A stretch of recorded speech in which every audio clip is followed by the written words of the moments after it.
9 a.m. I go down the stairs for breakfast. Go in the backyard, that's where I eat a stick. Sit on the couch and stare at something that's not there. And then I lay on your laptop so you can't do shit.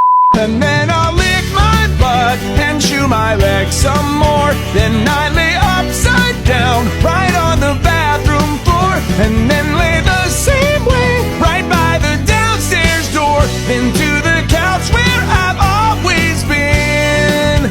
And I keep chewing and licking and